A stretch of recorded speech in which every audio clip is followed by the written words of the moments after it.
Hi everyone, and welcome to a new AMA. And if you don't know me, I'm Aurélie from the IGDA LocSIG.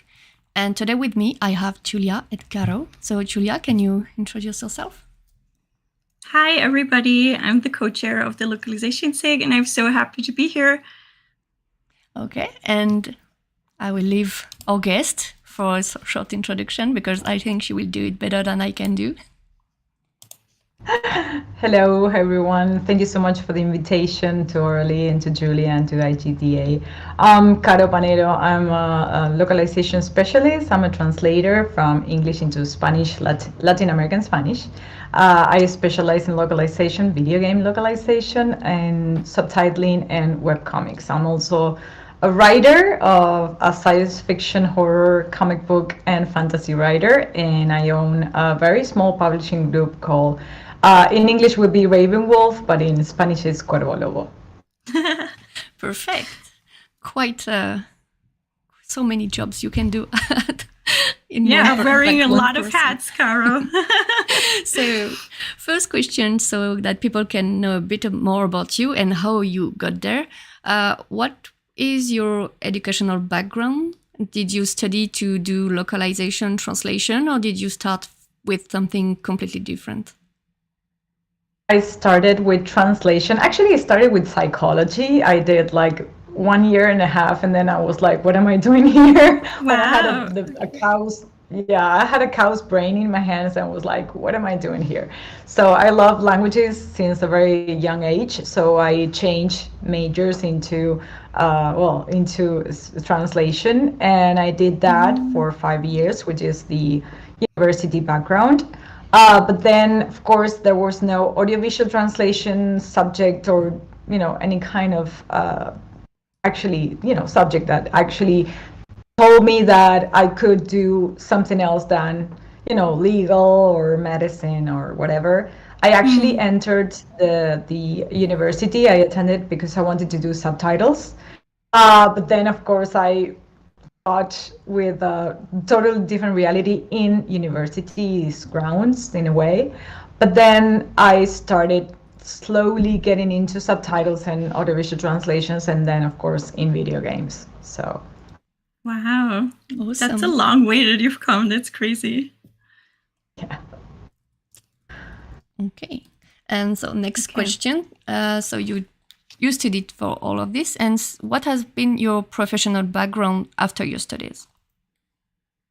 Right, I started actually in a call center, first as an agent and then as a marketing kind of secretary in a way, but then I was able to get a position as a project manager in an agency, in a translation agency. So I did that during 8 years, and then I became a full-time freelance translator. And I started, doing any kind of translations because I was, within the college in a way, in the school we have. It's like a colegio. It's in a way, it's like those entities or organizations that allow you to do legal translations. Well, I have my degree there, but then I slowly became. I was always interested in the creative side of translation, so I started doing subtitles. I started working with production companies from Argentina, and then while I was already having some clients, and I was working with some agencies, I started asking, do you guys do localization? Do you do video games of some sort? And then that's how I entered the video game industry, and I've been doing this for 12 years. So awesome! Wow. Have you always been interested in games? And was that your goal from the start when you wanted to go into localization, subtitling as well? Yeah. I've been playing since I was 5 years old. So games and were always in my life, the same as animes and the same as movies and books and comic books. That's great. Wow. Well, congratulations on having so many achievements by now. It's so impressive. Yeah, it really is. That's really, really cool. Okay. Your Well, anything else to add, or do you want to dive right into the Lockit situation? What do you feel? We need to dive into the lock situation Okay, because it's a let's very go. important. Yeah.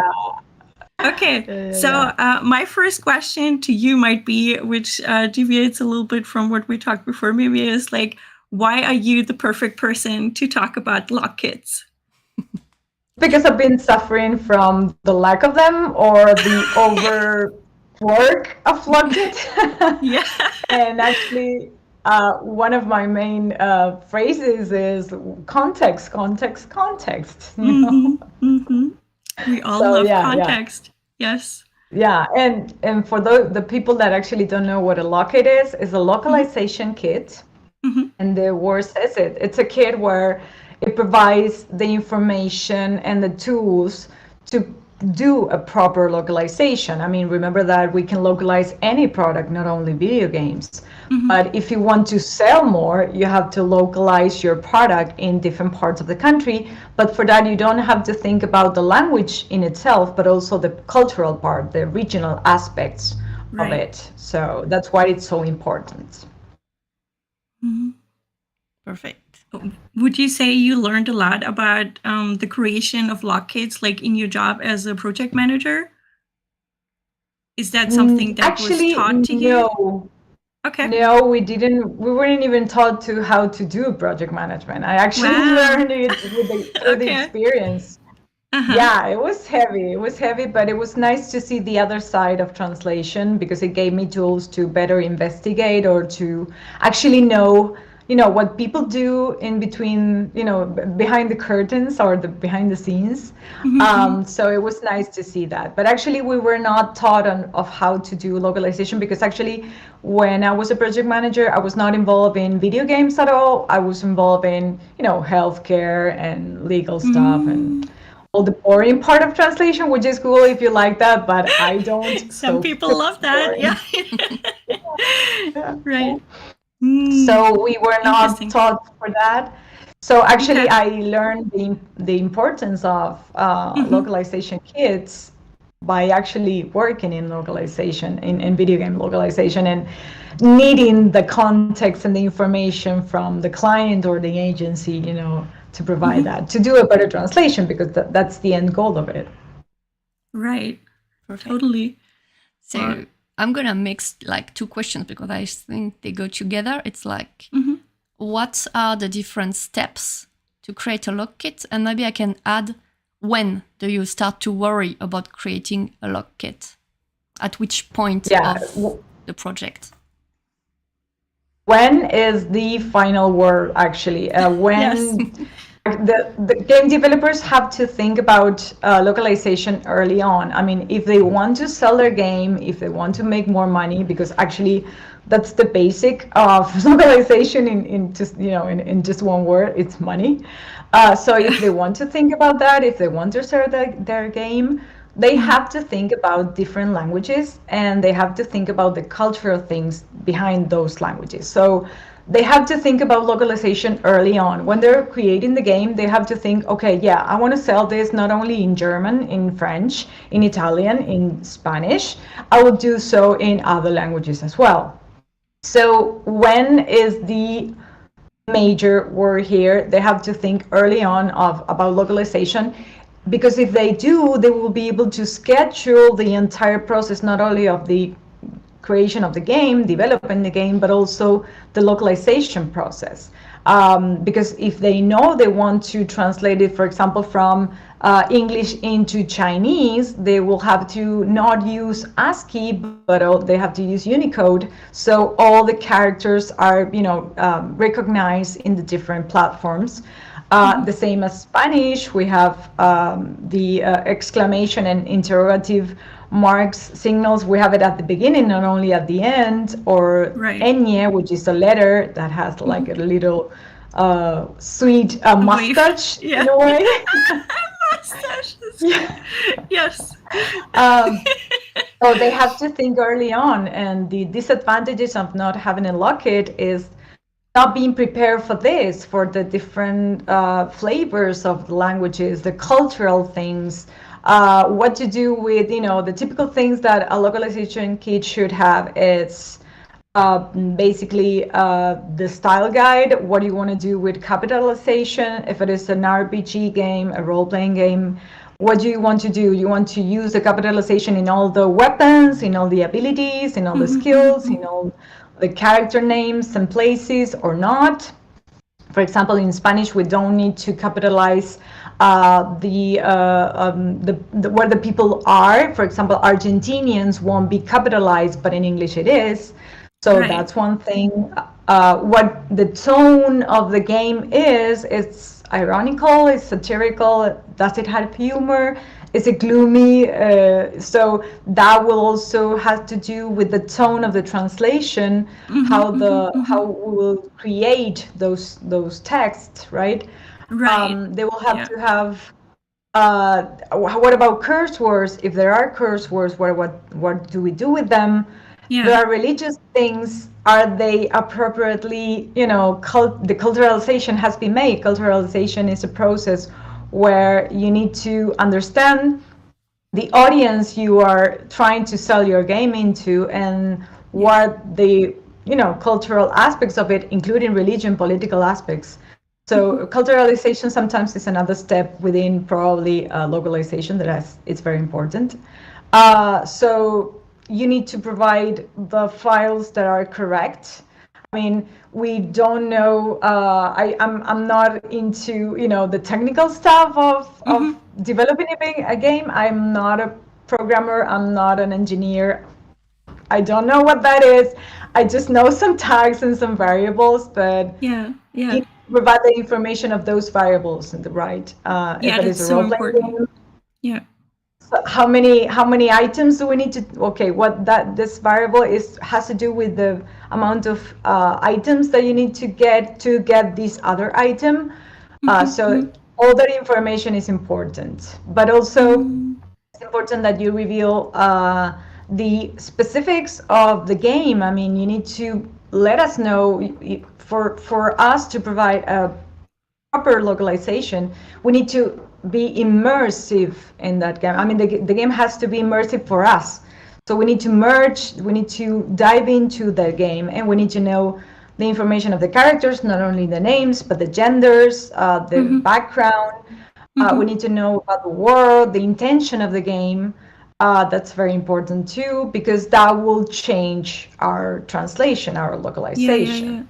So there are several things you have to take into account, and sometimes too much information is bad and very little information is bad. But the thing is that if you plan this beforehand, you will know about the deadlines that are reasonable to do certain amount of words in a certain amount of time. So then you will be able to provide the proper amount of information for that. Right. So the gist of it is really like implement the thought of doing a localization later on already in the development process, and then also like start creating the Lockit while you're in development of the game. And it's really interesting to me because it's the first time somebody emphasizes not only content related things to include in a Lockit, but also like game design information. Like you just said, how many items do we need to get this weapon, and so on. So it really is essential because localizers are indefinitely a part of the development process and need to be, also instructed on how to play the game. So yeah, really, really good point. Thank you so much. Yeah, game design is really important. The first insights. Yeah. So what would you say is the perfect Lockit? The perfect Lockit, well, first of all, it has to have in mind the timeline. I mean, that is the deadline. If you are going to provide us a Lockit, you have to give us time to, see it, understand it, and investigate in our own. For example, if you're doing a game based on an anime, then suggest or be aware if that anime has been shown in the entire world. That I think most of animes do, but there might be some languages that they have not been translated. But then, for example, for an anime, you will need to provide, if it is an existent, world, then you need to provide the manga. I mean, if there are websites where you can check out the mangas, you can see the mangas, you can see the different pages. If you don't own some of them, I mean, the localization team, if they don't own mangas, then provide that. Then the dubbing or the subtitling of the animes through pages like Crunchyroll or any kind of streaming device that actually is specialized in anime. But also, or an anime and manga, both actually, because most animes probably are based on a manga. Like most books, most movies are based on books, or some of them. But you have to provide that information. So yeah, that would be awesome. To me, an ideal localization kit would have information of the characters. Because, for example, in English it's easy to say doctor, but in Spanish and in French and in Italian and in German, we have gendered nouns for that, right? I mean, in Spanish would be doctor or médico and médica. That's masculine and feminine. So you need to take that into account. There are many games now that they include the non-binary characters, so you have to inform that. So we don't, assume things that are not, and do work properly with that, with for example, with terms that are gender neutral, or probably with special inclusive language. For example, in Spanish we have the E, that is actually what it's used for non-binary persons. So have all the information. So to me, the proper will have information of the characters of the war. Probably give a spoiler of the game, which I actually did with one. Due to NDA reasons, I cannot say which game is it, but there are loops in contracts. So I'll try to let you know in a way. It's the first production of a kind of new company that it has a person called Hideo Kojima, so that's the main thing that I can say. So that game, actually, we were provided with an awesome Lockit, because it had the information of the game, the actors and actresses that actually play the different characters, the intention of the game, how you died, what happened, and the end of the game. And they provided images, they provided descriptions. They also told us the cultural background of that. They gave us a monolingual glossary, because every game invents terms. So in order to understand that, we need information of the things that happen. For example, in the timefall, it's the rain that actually ages, everything it touches. We didn't know what timefall was until it was, defined by the Lockit. So all the information. Too much information is bad, but we need that information in order to provide a good localization kit. So images, images, videos, and information, that's awesome to me. Yeah, I love that. When would you say is too much information a problem? I'm really curious, because for me, like we said, context is crucial. And literally anything can help. It does. But the thing is that, do you have the time to check everything, every reference sent, every image sent? If they send you the game, did you have time to play the entire game? No, probably just 5 minutes, 10, or you jump back into it whenever you can. Of course, this doesn't happen with agencies and with AAA games. I mean, they won't send you the game, unfortunately. But with indie devs, which is awesome, they do send you the game, and they let you try it, and they let you see, that's the best context possible to have the game. Because you will know the mechanics of the game, the characters, you will see them firsthand, so you will be able to do a better job. But the thing is that sometimes there were some cases in which some AAAs, they didn't send the games, but they sent like free sheets and glossaries and images and videos, and there were like videos of 30-minute long videos of every character or gameplay. And sometimes I did have time to check them, but probably not entirely. So if they have short deadlines, if the deadlines are tight. Right. That's why I say it's important to think about the when localization process begins and when they should prepare that and prepare the Lockit. So, right. Yeah. So the Lockit really is true. part of the familiarization process, and depending on time constraints, it can be very helpful or not. Yes. Okay. It's great to save time for people to get to know the game, or at least to get to know the Lockits. I know some agencies kind of pay you for a few hours to read the documents, which is great, and would be great if everyone could like add these steps, because you don't realize that a 50-page Lockit is very long. That is true. So same for the videos. I think you should allow as much time as the videos are long. I mean, because even if you watch them like speed by 2 or something, it's still quite long. Well, I feel like it depends on like, is it available when you need it, right? And do you really have to watch everything in the beginning already, or do you just have the reference if you need it then? Because that's really valuable to have that reference when you're looking for it, because you can't possibly really know all the little details you have to know later on. It's really, really hard. So I want to follow up with a question here, Caro, because we just started talking about game builds as well, and you named them as basically part of the Lockit process. But I want to ask, like, do you think game builds could actually replace Lockits as well in some capacity? No, I mean, they provide context, but they won't tell you, I don't know, the formatting issues that you need to take into account. Probably you will have things that you will encounter obstacles regarding the files in themselves.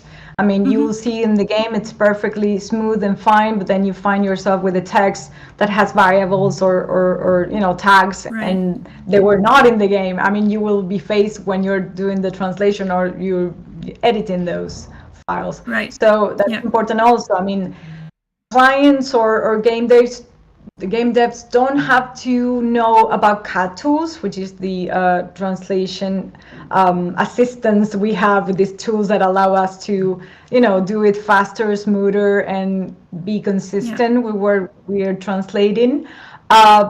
They don't know, don't need to know that, but they can, when they are hired a localization team, they can, say, okay, well, I will send you a file and that you will be able to edit it in the way that you need, or that you will be able to, import it into the CAD tool of your choice and work without any issues. And the thing is that if they take into account everything, I mean, localization and the Lockit from the start, then they won't have to waste more money and to probably, they didn't provide context, they sent it to a localization team and they gave them, 2 days to do it. And then when it's launched, there are problems, or there are things that were not translated, or things that were poorly translated because of the facts that I said before, not having context and being, tight deadlines. So they need to pay to another team to improve that. So that's why it's so important to do that, right? But I mean, I don't think the builds or APKs, if it is in a mobile game, will replace Lockit. I mean, Lockit, to me, it's important. And within the Lockit, probably a demo or an alpha stage of the game or beta or APK would be part of the Lockit, but it's not the Lockit in itself. Right. I totally agree, no question. I just see like in my personal experience that some game devs are like throwing the game out, basically a game build, and be like, here, do your thing, and now make the localization. And it's really just not enough. So I just wanted to ask your opinion on that as well, because I found it really interesting how little really is known on game dev end sometimes about like what really is important for localizers to know. Because some people still think it's just text and even an MT could do it, which is not a thing. Oh. Exactly. Yeah, totally. So thank you so much. Okay. Good morning, good Hello, everyone who's joining. I just want to remind you that you can also ask your questions to Caro, just in case there is something she talked about. Share your experience also with Lockit. I think it's interesting because every game is different, every project is different, and we all have different Lockits, and people have different ideas of what could work for them. You mentioned a script or a Lockit that the document detailed everything you had in the game, even the ending and everything. And I had something similar. It was a very smaller game, but still like 27 pages PDF. And we had all the clues, everything. So we knew what clues could be localized, what could not be localized. And we had all the different loops and everything. So this, I think, is kind of cool for every narrative games, I would say, or games with different choices. Like you can see all the different paths. I don't know if you have other good examples. Yeah, I mean, there were some screenshots I provided the girls. I don't know if we'll be able to see them, but basically, I mean, yeah, basically they're just, if you don't provide probably documents, because I don't know, whatever, you can provide if you prepare the files in a way that we know if it is a conversation between two characters, which is the character saying, which is character 1 and then which is character 2, right? And have an information about the context probably of the conversation. And when you send this type of files, please don't list them alphabetically, because the conversation will be a mess. And what we see here is actually, well, it's like a root, with the different folders and the different files. Of course, the black things are NDA, in a way censorship. But basically, some might send, what they had. This is a preview anime game. They have several anime games. I mean, they have the anime, they have the manga, and they have different games already made by this particular franchise. So they send the glossaries they had, in different languages, and the list of probably characters. And the glossaries do not only contain special terms, but also the characters, if they belong to a special squad or, related to the story, basically. Then on the other screen, what we have is actually what you can, as a game dev, what you can provide in the with the files. It's the strings ID. This thing about what I was saying, who is character 1 and who is character 2. And with that, we know if it is something a franchise already known, we will know by just looking at it. If we don't know it, if it is male, female, non-binary, or whatever, the context in which the conversation is taking place, the character, that if there are character limit, or that information is crucial for us. So basically, that is what we may find. I mean, these are the best cases scenario probably that we will find. This information will help us. Or sometimes they also include, instead of context, they say this is a player talking to an NPC, so we know how to address the player also, right? With the gender inclusivity, with the gender neutrality, right? So that information would be like awesome. And don't sort that alphabetically, do it chronologically, so we know. Please. Because actually in this project, it's still ongoing, and they actually ordered this alphabetically. No. So the conversation just went like four different people talking, and it was like a mixture. Okay. That's really rough. Well, thank you so much for that. And I just we have two questions. I'm going to pick Macha's questions near the end, because it's more related to MT, machine translation. But Alfonso had a question more related to what you said, and it's really interesting. It's about the preparation of the Lockits, and who is usually in charge of preparing them, or are there different person preparing the Lockits differently? for like you receive the Lockit and maybe the PM prepares something different for translators? So here's Alfonso's question. Yeah, there are different scenarios. I mean, if the client already thinks about localization early on, they will probably think about Lockit and they will prepare that.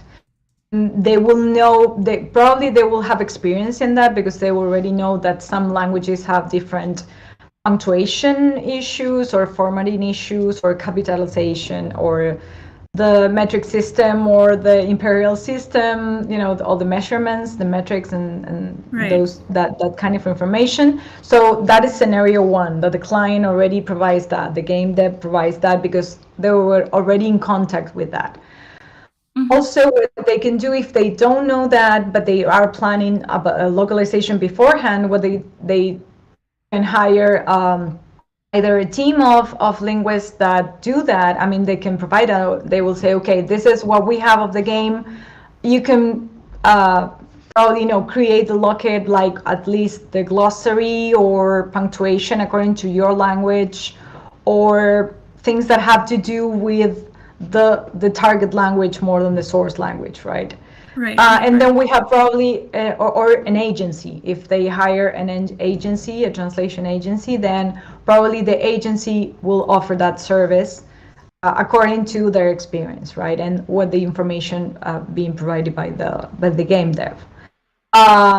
So and there will be cases in which you don't have any information at all, so the linguists will have to do their own research online based on if the game is new, then they won't be able to do much research. Probably if they already upload some information on Steam or any other, you know, website or platform, then they might be able to find that. But if it is already a franchise, a well-known franchise, then they might find information of it. It is based on a franchise, for example, Star Wars or I don't know, Star Trek or whatever. They might find information based on, like, going, you know, on the sideway, not straightly to the game, but based on the lore in a way. Right. But still, this poses a huge risk, right? I mean, it's always like the biggest risk if you ask the localizers to do the research like by themselves, because that poses the risk of research either not done or also finding misinformation maybe online, or, you know, like not referencing the right material that the game devs intended or even the agency intended. Yep. So it's a crucial step, absolutely, to provide that. Especially if the product has been localized in countries that share the same language, like French, for example. There are some stuff, like I was working on a part of a game that was linked to, it was not an anime, but American comic something, and it has been localized in Canada, and I found more sources from the Canadian version than the French version. The names were different, and sometimes the developers managed to find characters like that appeared in one episode, and I struggle to find the French name, and sometimes I mostly had the Canadian one. So it's really tricky when there is somewhere this resource, official resource with official names that they used. And it's kind of annoying when you cannot access it and you have to rely on internet and typing the right keyword to bring up the right information. That's part of the job as a translator anyway. But when you know this resource exists, you would love to have it. Yeah, obviously. I mean, and there is the risk involved. So. Yeah, totally. And we have the same thing with Spanish. I mean, Spanish, it's not, you know, a monster. Like I always say that it's like this pink elephant in the room that everyone thinks that Spanish is just one language. Actually, no. We have Spanish from Spain, from Argentina, from Colombia, Chile, Mexico, etc. But I think the clients only think about Spanish from Spain and Spanish from Latin America, which doesn't exist. I mean, we do have our own dialects and terms and things. For example, there's like, for popcorn, we have like 37 types of possible translations in Spanish, depending if it is from Chile or Argentina, and within Argentina, the different places. So yeah, it's a mess. And we actually have the same problem with that, because most of the games have been originally translated into Spanish from Spain. or European Spanish, as they call it, because the localization started in Spain. I mean, since many studios actually were based on Europe, so it was easier, and they were thinking about these FIGs or e-FIGs, like English, French, German, Italian, and Spanish. Those were the languages based on Europe. But they were not thinking about, and the Latin American market is kind of new in a way, but it's like, it has like 15 years or something. So it's new, but not that new. But yeah, we do have different things. And sometimes we actually need to do adaptations from games that already were translated from Spanish from Spain into Spanish from Latin America. And I do the inverted quotes because it's like, it's an invented language. They're thinking about, they think about Mexico, but actually, no. Okay, and I will link a question that Matthias asked earlier, because there is this issue with variants and everything, and he asked about the use of machine translation in video game. I think it's still tied to the, I will go back to Alfonso's question because it's more technical afterward, but I thought that since it's kind of tied to the preparation part from the PM side, just have a few words on this. Feel free to explain. What do I think about machine translation? That Skynet will be defeated? No. No, the thing is that, many things or many ways some game devs have, or some companies actually, the bigger companies actually do this, have to localize for example, from Chinese, Japanese, and Korean into English, and then doing translation from English and all the other languages, right? And actually, they use a lot of machine translation, even though they say they don't. They do. And I mean, I know it's inevitable that we have machine translation. We cannot fool ourselves thinking that, no, machine translation doesn't exist. It does. But it's the same as these Midjourney and all these artificial intelligence that are doing art. It's the same. Right. And I'm not giving a talk about metaverse or whatever, but it's kind of related. I mean, we do have these things going on. We do have machine translation, but I think that they will never replace a human being, because they can translate a term like directly and actually literally, but when we express ourselves, when we talked about things or write, we give it intention. And machines cannot comprehend intention, even though they are the best artificial intelligence in the world. The AI is most intuitive. They won't be able to capture what is being said with that term or with that phrase. If it was a joke, or it was being sarcastic, or if it is a set phrase, we say something but actually we mean another thing. So machine translation probably will be existing, but there will be a poor translator on the back reviewing everything, and most of the time, instead of reviewing that, they will need to do a retranslation of everything the machine translation does.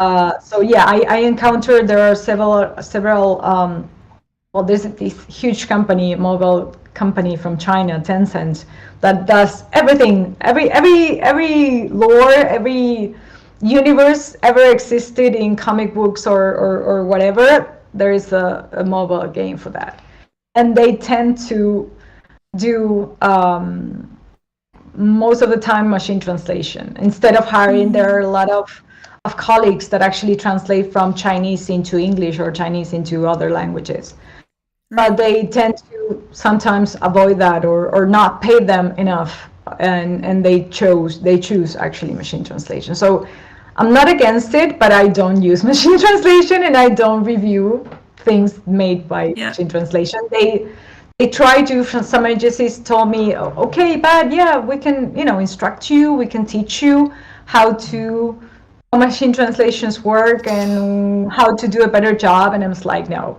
I want to create. Amazing. I want to be the one creating.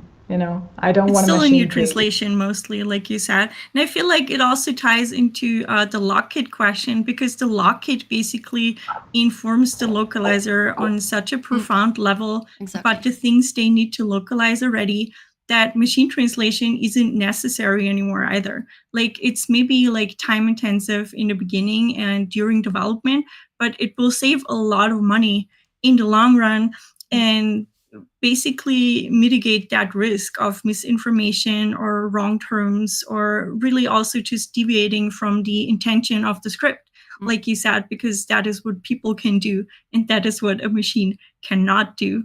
So yeah, it's really interesting, because like even the things a Lockit provides, a machine can't read. Like, it might be able to reference to it, or like, the gender of the person speaking to each other. Like, what I see a lot in machine translation is using the wrong person, like if I do machine translation from Japanese to German, for example, there's a lot of, suddenly the first person is a we, but actually they were talking about like a him, right? So that's what a machine cannot like see or even like, kind of translate into. So exactly. And the thing is that thinking about localization being thought in the beforehand when the game is being developed, they will save money, as you said, and basically they will save money if they provide all the information, because they will, if they don't provide the information, people will start making questions. Like, they want to understand things, they want to know about this, or to do a better job. So then you will be, and I'll put this in the bottom. It's a resource that we use, of course, but it's like the last one we should use. The Q&A, the query sheet, the famous query sheet in which we enter all the questions to the client or to the company, in order to understand what they were trying to say, or if they haven't provided information, to provide information. And the thing is that the back and forth, it goes with Q&A. It takes a long time to someone read it, provide the information, send it to the team, and then they provide the localization. So they will save a lot of money and time and everything if they provide a proper Lockit. They will save, they won't have these queries sheets, or probably they will, but they will have only one question instead of having, I don't know, 100 questions from every language. I've been into query sheets in Google Drive that were, oh my God, it was like, okay, I can add a question here. There was another language from, I don't know, Russian or whatever, and we were like, typing, and it was like 550 lines in an Excel sheet, and it was like, oh my God. But yeah. Even for a small game I'm like working on currently, the query sheet is already like so indefinitely long, and I'm like, wow, this is crazy. This could have been solved with maybe, one PDF, or like literally just explaining the story to the people translating it. It's really not that hard. So another interesting question, which is more detailed, still from Alfonso. It's like, is there also a standard or ideal workflow to prepare Lockit, like specific categories, UI, books, etc., regex tagging, style guides, specific formats? Because we mentioned the style guide, we added the query sheet, we mentioned game design documents, for example. Is there anything? For me, I'm thinking like assets, image assets, for example. Yeah. And images and descriptive information as regards a PDF would be awesome, because you can add an image and the description text of the world, of the character, or everything. Also, all the information you can provide about the, as I mentioned, the tags, or the every variable that might be included in the game. As I said, if it is a role-playing game and you have, the player has to collect variable to do variable and obtain a variable to send it to another variable. So you need to provide the these are the information to hardest. know. Oh my god, you're just mentioning my nightmare. Yeah.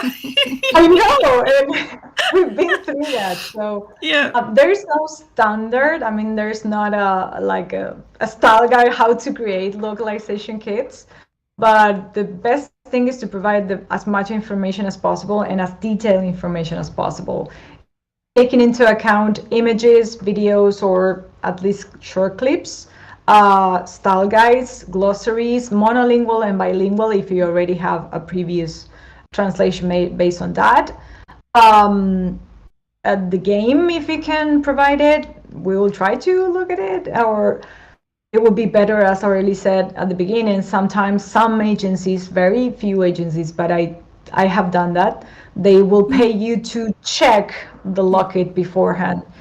I mean, it is good because you already know what you might be up against. You might know what difficulties you will find in the way. I mean, it's not, you won't know everything by reading the Lockit, but by having done that, you already know what might be trickier or what might you need to develop or take more time into analyzing or checking or investigating. So there's no standard. Prepared, really. Yeah.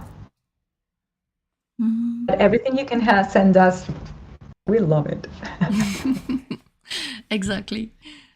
So, okay, I'm just checking the comments. So, hi everyone. Alconostube said that we can partly use machine translation, but it cannot fully replace human input and creativity. So that's what we talked before. Yeah. And actually, regarding that, I was thinking about a project that we did that actually was originally from Chinese, and it was translated into English. And sometimes the strings were kind of weird. We have like, I don't know, 5 adjectives and a noun, and we weren't actually sure about what was modifying what. You can't really do anything with that. Yeah, that's crazy. Yeah. Okay. Or 5 nouns and an adjective, and we're like, okay, what is this?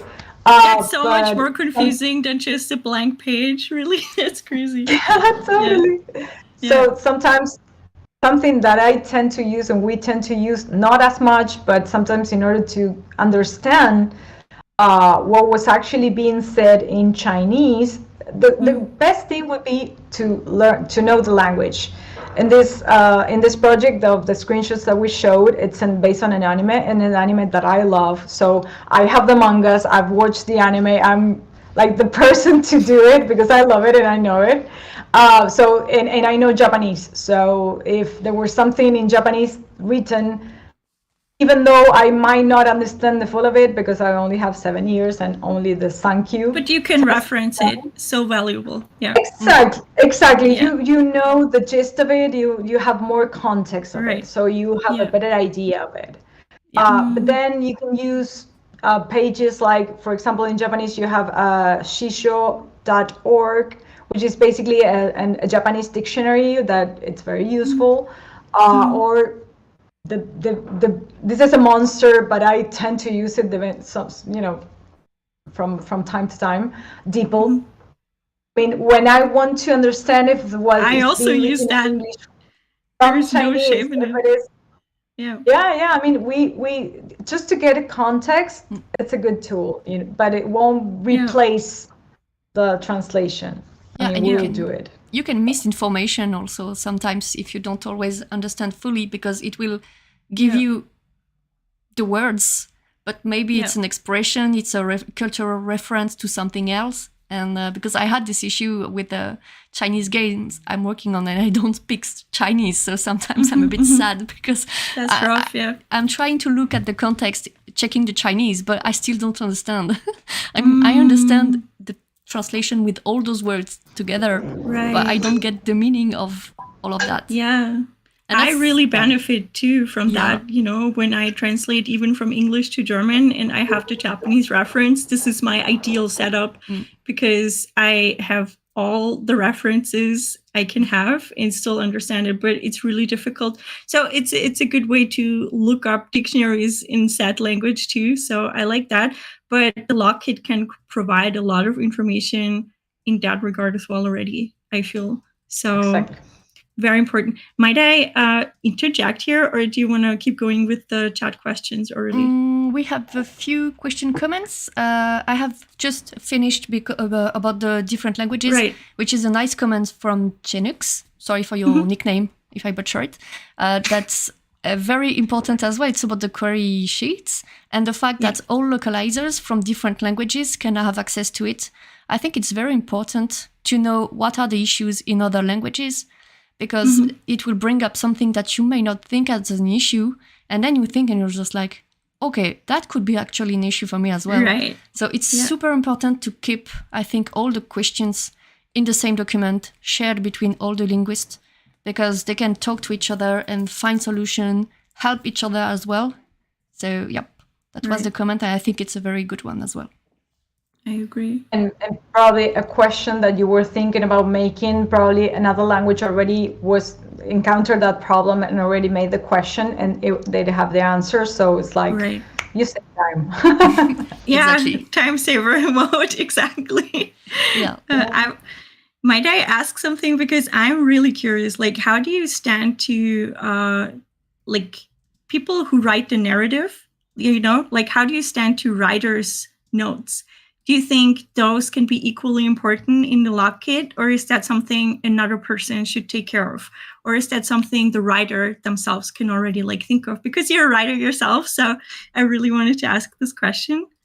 How do you think? It would be better. Yeah, probably it's better if the writer does that, because that person would have the entire context of it, so might provide more information and more background than probably a person that was not actually attached to it. This is ideal, again. I mean, probably that is not what happens all of the time, but I was involved in a very large MMO project that is still going on, but I was like part of it like 2 years ago or something like that. And the writer tended to explain things as they were presented on the file. We have like a Word file, and we have more information about the situation, the characters, and it was not part of, I mean, it was part of the Lockit in a way, but it was like sent with all the different batches. So I think so interesting.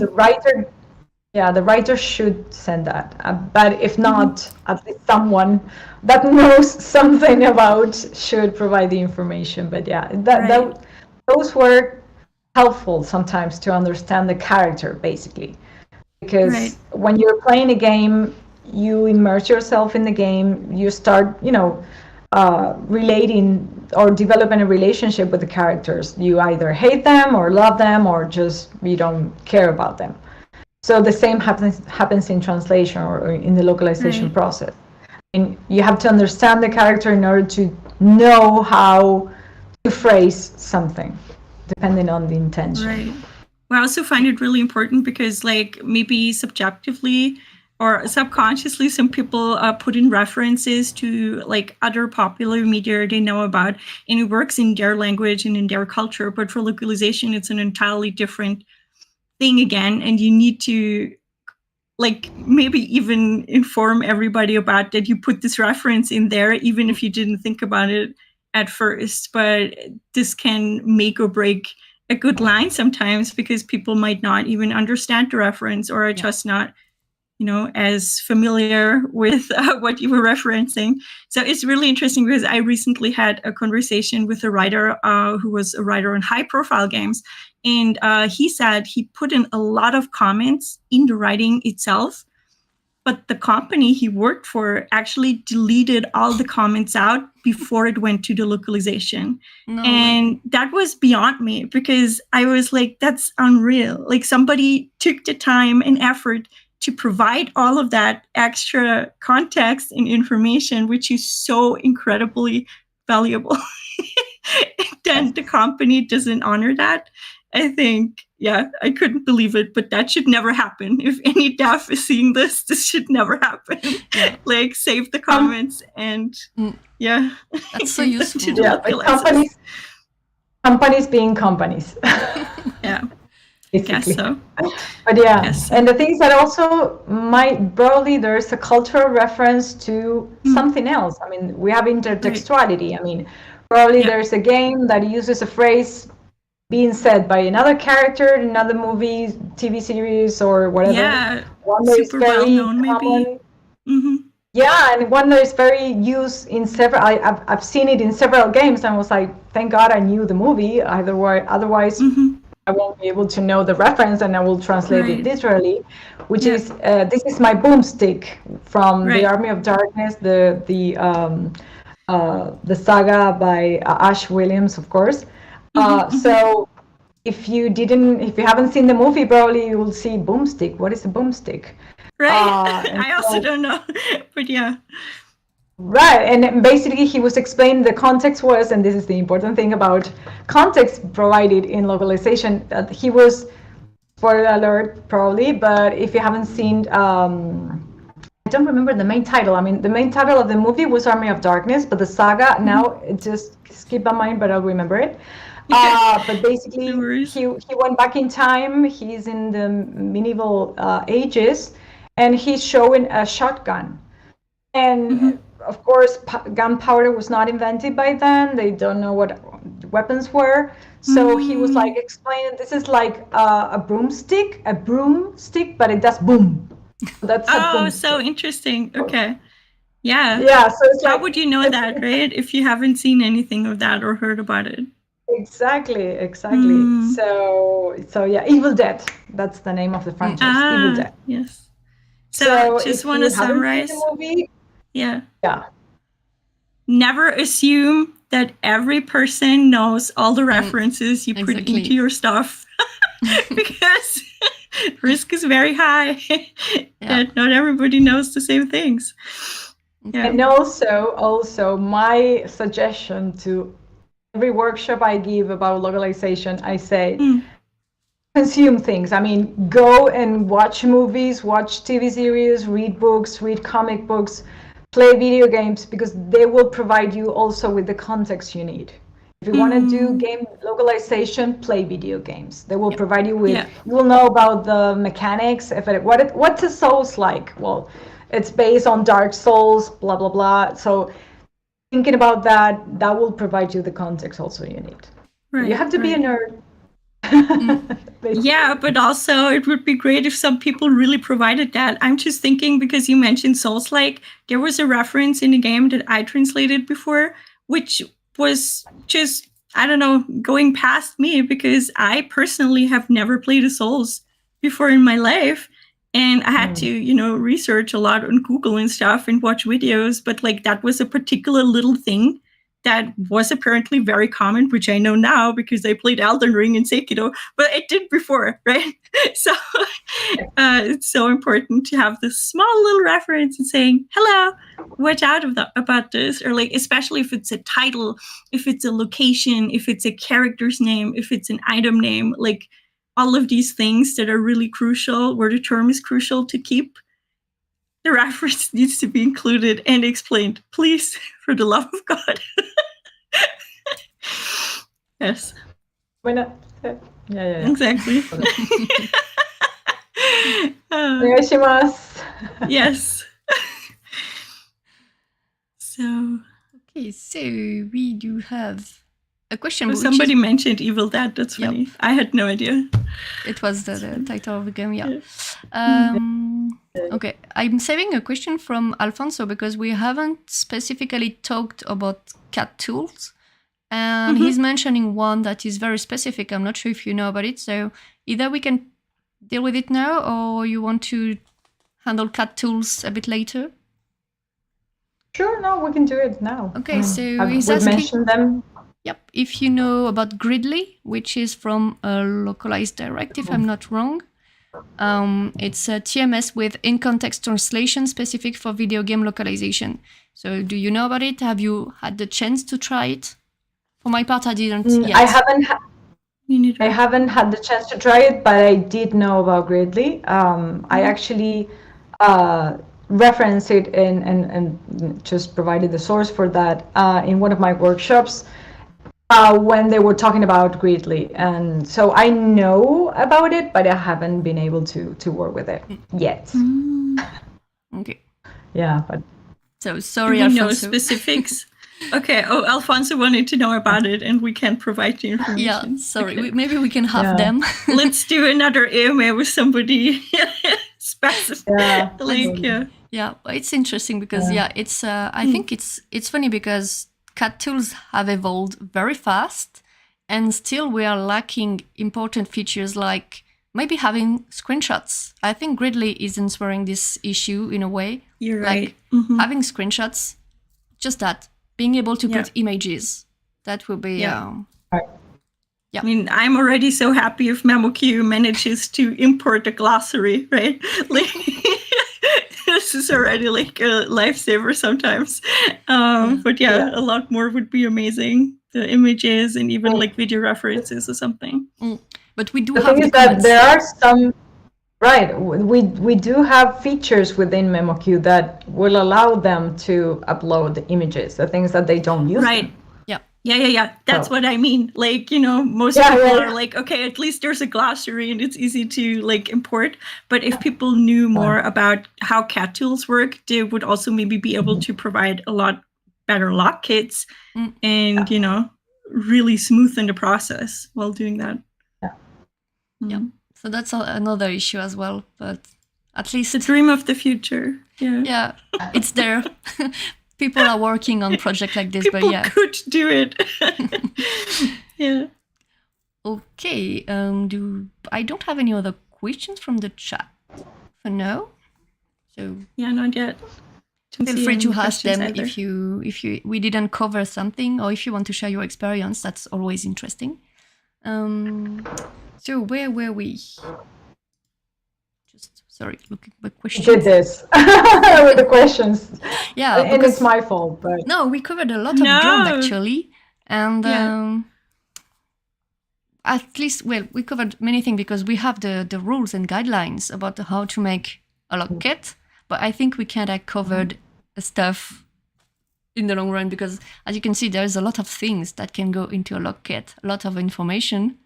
And it's also not streamlined for every game, like some games ask for more of like these informations that other games don't really need, like what if it's a not super narrative driven game, for example, like it's much more important to provide maybe a list of items than explain the whole story or something, or like, what's the goal of the game? What's the player experience? Or like, what's the goal for the player to be playing a game? Where is the motivation coming from and stuff? So, it really does depend on the game. I feel like we could touch upon, your personal experiences and what you had, like, because we had this question before of like, who will be responsible for like either preparing the Lockit, but also like providing it for other people. And should this person be basically installed as a reference point later too, like as a contact person to be contacted about like specific like questions, or like what's your ideal setup of this? Like who should do the Lockit? Who should provide the information? Should there be a contact person later to ask questions for query sheets, for example? Like who is best installed to answer all the questions in the query sheet, for example? Like, what do you think? The thing is that, if it is depending on the game, and if it is a more narrative focused game, probably the writer, as we said before, will be the person to answer at least the questions. But I think the Lockit, even though the ideal scenario would be that the company or the developers provide that, I think it's also a work in progress in the sense that all the information they can provide will be used, but also sometimes you might find things that they were not in the Lockit and that were useful for you, and that you can add that to the Lockit. So I think it probably is a mixture. It's a mixture because, for example, in this anime, I keep bringing this project, but I'm like full in this. And there's several anime games going on right now, so it's like I'm like diving into. No, totally fine. I had the same experience. Yeah. So, and it's easier with this kind of material because even if there were not been made games from these franchises before, but you have some sort of reference that you can attend to or that you can look up to, even though you have a Lockit. And actually, I see myself, since the conversations were ordered alphabetically instead of being sorted chronologically, I was actually, even though I was losing time or wasting time, I was actually checking in YouTube or Crunchyroll or any other, streaming service or places where a YouTube video or a video actually was being uploaded to check the conversations, probably being part otaku, nerd, geek, but also in order to have the reference of the context basically of the conversation, in order to understand more. Or actually the client provided for context only played or only wrote something like, you can check this on volume 3 and page 4 or 40 of this manga, and you can look it up and saw that. And they haven't provided that manga specifically, but you found it. So the ideal part is that the client should provide the Lockit. The writer should, if it is a narrative-based game, or if the narrative is very important, the writer should provide that. And probably might be the person answering the questions, but sometimes it depends on the time they have, or if they have someone specifically, devoted to that. So yeah, it will depend on the time, and I'm sure they will be busy with the release and everything, and taking care of the LQA, the linguistic quality analysis or quality assurance of not only the game as in the technical part like bugs and everything, but also in the typos in the other languages when they were localizing it. And it's difficult, it's a lot of time, and it's it consumes a lot of energy, but it should be planned beforehand, because then you will cover all the aspects of it. I mean, it could go wrong either way, of course. I mean, things happen in life, but if you got it beforehand, and if you have a person dedicated to answering questions, but you provided a very well organized and very full Lockit, then it will be smoother, in the localization process. I feel ideally if, a game dev or a team of game devs doesn't know what to do, like thinking of, a small indie game development team right now, for example, and they have no idea like how to even prepare a Lockit, it would be also like great to maybe just hire a localization specialist to, take care of the preparation steps for all of that. And then you can still go with the Lockit to, other agencies or wherever you want your game to be localized, for example. But I think you mentioned just before, and it could be ideal to hire like some linguists and some people who are also like, specialized in localization, know what's important in the field when localizing a game, to maybe set that up for you or give you ideas. So yeah, I think that's definitely really, important to have some information about that, because I feel like, it can be really hard to look online and be like, how do I localize my game? Not the first thing that pops up is prepare the Lockit. That's like so much an afterthought that it's really important to raise awareness here. I feel.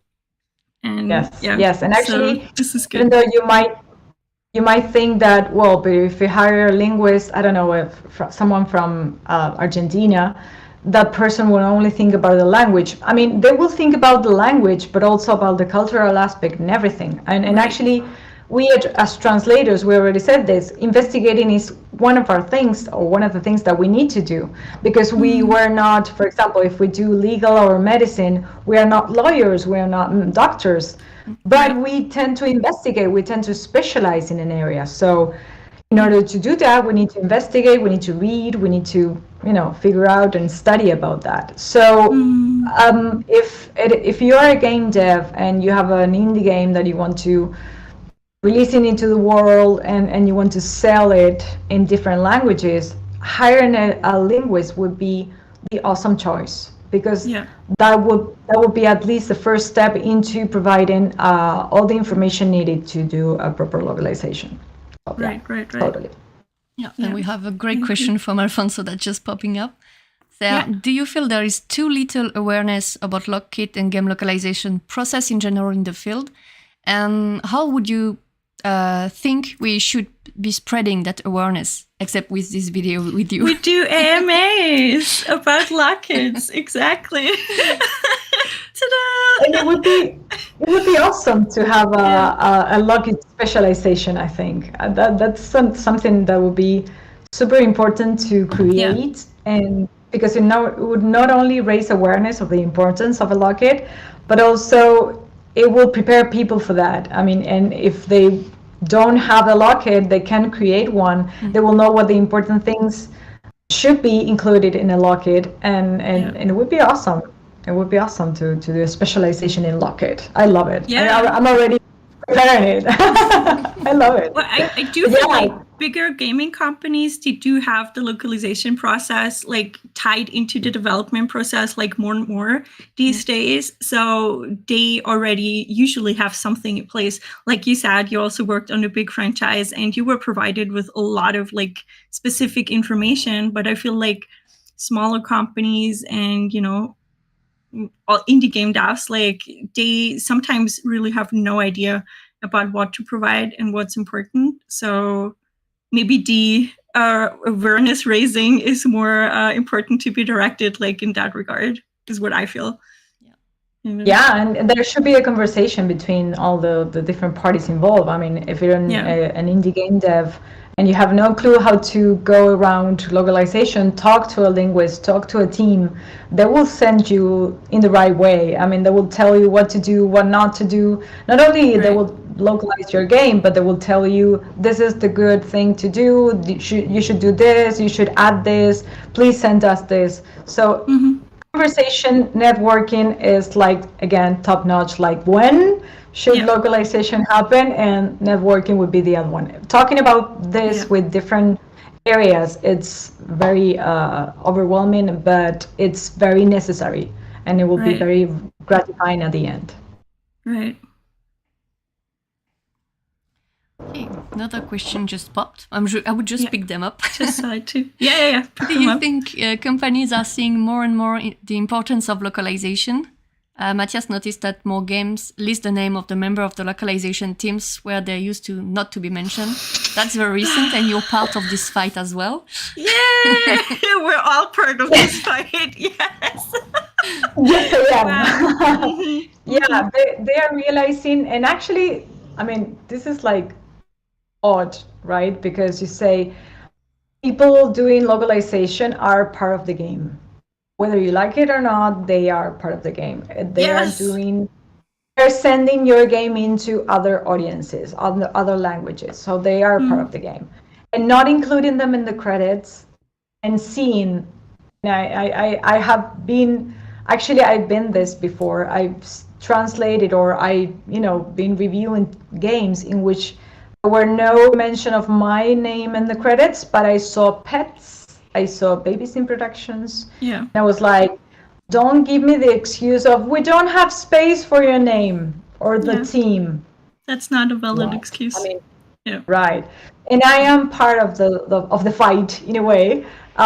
Even though I like fighting games, this is not related. But anyway, I am part of the fight because I belong to a small group called Gameloc Gathering, which actually we want to do this. We want to, in a way, showcase, to bring awareness of the importance of crediting people working in localization. Localization teams should be in the credits.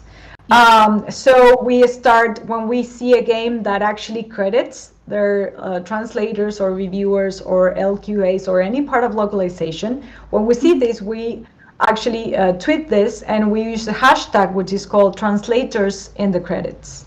Right. And actually this started to cause some reaction and some interest that Slater, which is a page that does statistics and talks about language service providers, actually did an article about this, and we were like named in it, and we were like very happy. Yay! But the thing is that to bring awareness to this, to more companies or more game devs, bringing about the idea that people doing localization should be credited. Yeah. And not only that, but there are another organization in Spain that actually has a form, a Google form, in which you can, if you have played a game and you didn't see the translators in the credits, then you fill that form and send it, and they will start, not pushing, but in a way, hey, why didn't you, credited your translators or your team? And then sometimes this changes. And you'll see tweets of companies saying, we updated our policies, now we'll start crediting our translators. Why haven't you done that before? But good that you're updating your policy. Yeah, finally, better late than never, really. Yeah. But yeah, it's difficult.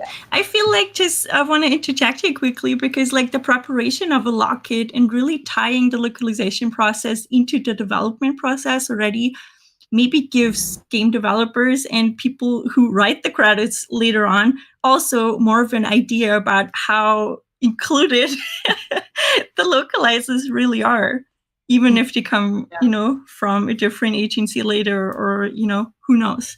But localization is a part of the game development process, and that will never change, because we do need all the specifics. Like you said, like if the narrative is written down like before we translate, it's not a spoiler, because we need to know the story. We need to know the story of what we're translating. And it's essential. I had spoilers, but yeah, it is essential. I totally know what you mean, because I feel the same when I care about a franchise, for example, and I work on it later. I'm like, oh no, but I wanted to experience it as a gamer. But then, as you assume the role of the localizer, you move away from the role of the consumer. Yeah. And this is really important for people to remember. And exactly. Game developers we need the as information. Well. We need the lore. We need the information. We need all of it. Exactly. Exactly. And sometimes we thrive for it and we love it and we want to dive deeper, and it's amazing. Yes. Okay. I see another question from Alfonso, but it's more striving away from the Lockits. So maybe I will keep it for the end. Can I then ask one more detailed question about what Caro said before? Yeah, go. About the Lockits. So I found it really interesting, because you mentioned you were provided in your anime game project with a specific like page or something in a manga where you could reference something. But you said like you also looked at the conversation regarding that. And now I'm curious what you meant with that. Did you mean a conversation between consumers or on the game dev side, or what exactly did you mean based on the game? A conversation between actually the characters, there's the characters. I see. Yeah, I see. Yeah, so I needed context if they were sorted in alphabetically, and it's like a mess, and you have like I don't know, character 1 talking to character 5, but actually it's like character 2 here, So I actually had to not only check the in that particular project, I didn't only check the manga, but also check the anime and try to remember what I saw and what I remember about that. Right. So it was conversation between the characters within the game, not outside the game. I get it. Because that reminded me and gave me an idea, which I think people don't really talk about a lot. But when I look up stuff for reference material, for example, like I had this thing where I translated a light novel, and I had to look through the anime as well, and look at all the conversations and the terms and stuff. But I also was looking at feedback, the consumer feedback on specific manga volumes, and maybe light novel volumes in a different language, and that gave me an idea about what to maybe deviate from or what to put more focus on.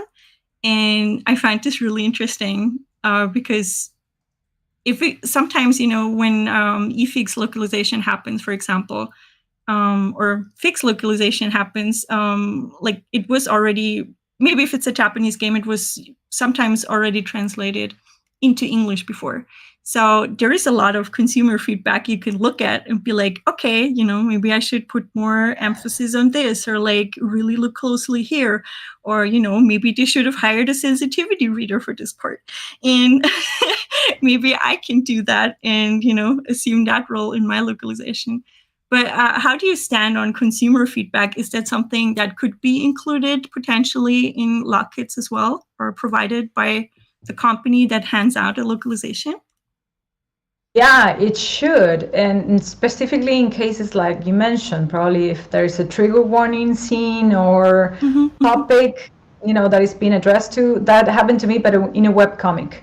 Webcomic that it was very strong and trigger warning scene. There was no warning at the beginning of the chapter, and actually we suggested that should be included at least in Spanish. Even though it didn't happen in English, because probably culturally in English would be considered as something normal or something that can happen. Interesting. I mean, it also happened, of course. I mean, it can happen in Spanish, but the thing is that due to how consumers and how we see things and actually the discussion being talked about different things, we thought it was better to at least add a warning. And actually, we had a very good feedback regarding that because they appreciated it, and it was good. And at least for the audience, for the Spanish audience, that was a well thing done. I mean, to include that warning. That's amazing. Yeah, I mean, conversations regarding about the people that actually reads or plays or watches or reads the manga, watches the anime, or plays the video game. It's very interesting as well. Or also not only conversations about people consuming that or people watching that, but also about the importance of what the writer thought about specific things. Because, for example, there is one character in a franchise that has to do with survival horror. And they included a character that was actually not part of the original. It was something that they used from another franchise. And it was a Japanese character, and it was based on a book. So there was one term that we didn't have any context, we didn't have any information, that Lockit didn't even mention that. Wow. And I went to read, I searched and I Googled the term, and I actually found an interview of the writer of the book talking about that. So that gave me actually an idea of how to translate that or how to change that translation. So yeah, I think that information, if the indie game devs have it, or if the companies have it, it's again information about context, and it's useful. The thing is that sometimes if there is a new game or something not taken from any franchise whatsoever, so sometimes that conversation between the consumers will happen afterwards. But it would be okay if they continue or they make a franchise based on that game, then they can check that and they can include that based on the feedback of the.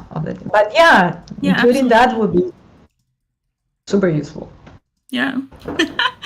Okay. Well, thank you so much for your insight and also for sharing your experience on that. I find it amazing that you were able to put in that trigger warning, for example. I find that really, really, inspiring and good to share. Yeah. Okay. Yeah. I think we can finish with a few questions before we wrap up. There were interesting questions about, you mentioned that resources are not always available except in the form of linguists that you can ask for your game. But if you have any resources that you know that we can share, I don't know, I don't remember everything because I shared recently game localization books. Maybe you know them. You know the one that is called just Game Localization and the Game Localization Toolbox, I think it is. It's next to me, but I've piled up stuff, so I cannot check the titles. So, maybe there is information about Lockits, but do you know if there is something anywhere else that covers this issue? There's some articles. I didn't find any books about that, but I found some articles about people in the industry, basically. I mean, linguists or directors of companies. For example, there is one about Sedef Olser and Luigi Musi. There are articles about specifically game localization or localization kits, actually. And then there are two articles of actually providers of localization. One that is called GTE Localize and Sandbox with a V. So they are also providing articles on what localization kits are, what are the best ways to do or how to provide a localization kit, what to include, what not to include, and what information will be useful for. But then those are the articles I could look up regarding localization kit specifically.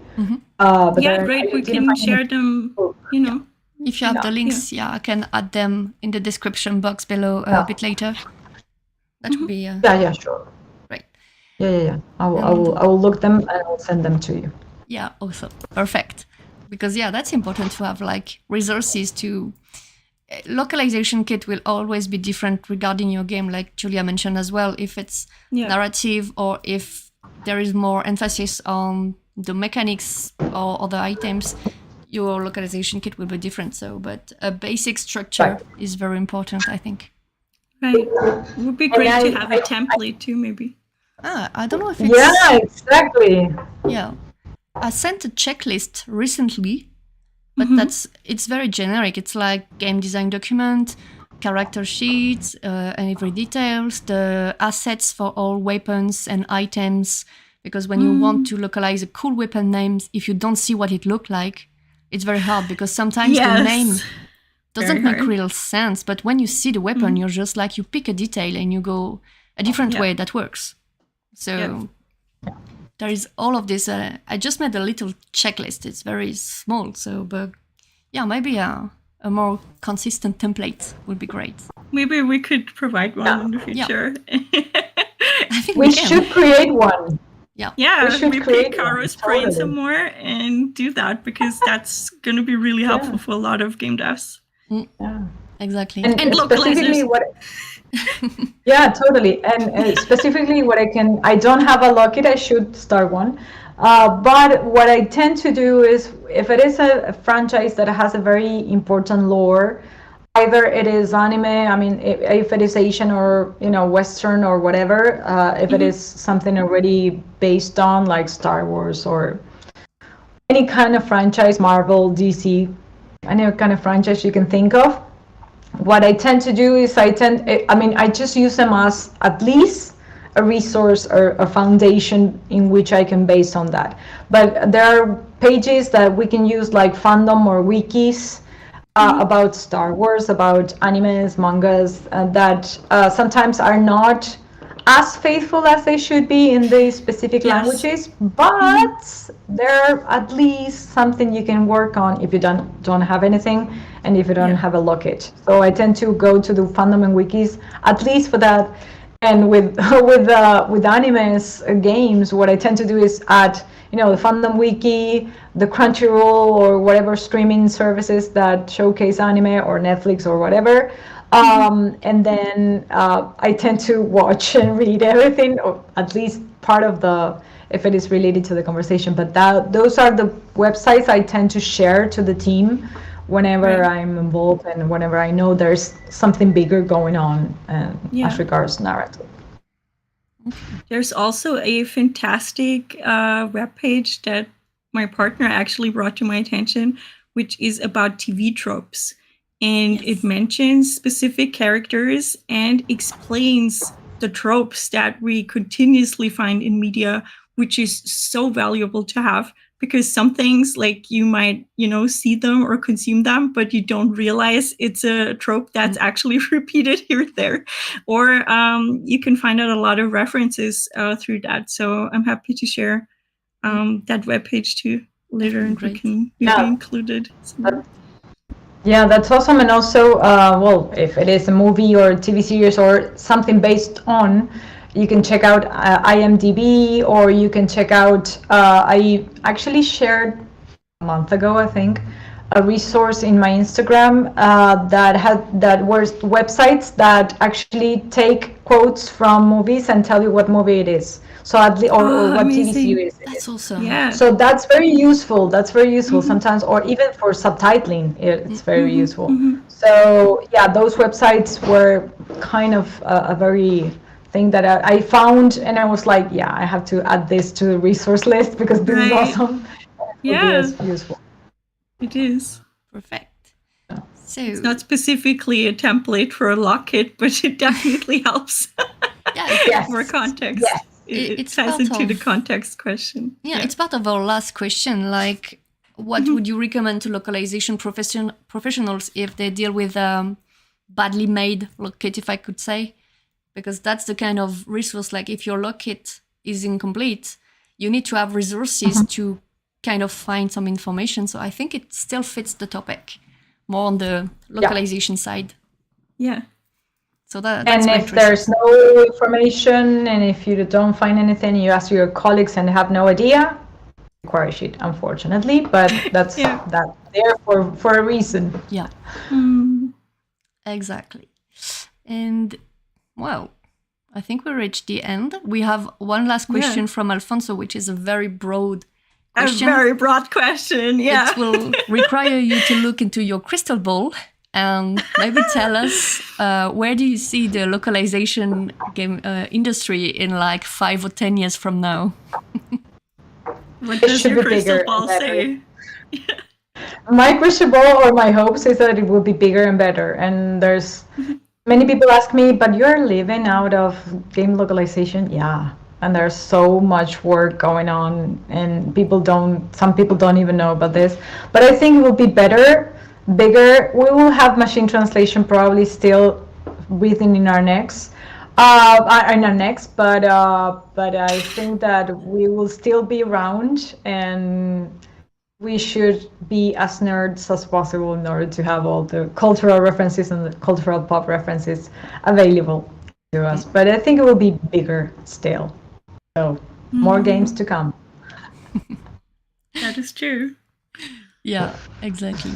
So for me, it's okay. I don't have any more questions. I think it was very intense topic. Incredible. Yeah. Thank you so much, Caro, for, all your insights and for your expertise on, not only this topic, but also a lot of other things like the writing and, all your experiences. It was really, really inspiring. Like, at least for me, I hope it also will help a lot of other people who have no idea how to prepare for localization on their end.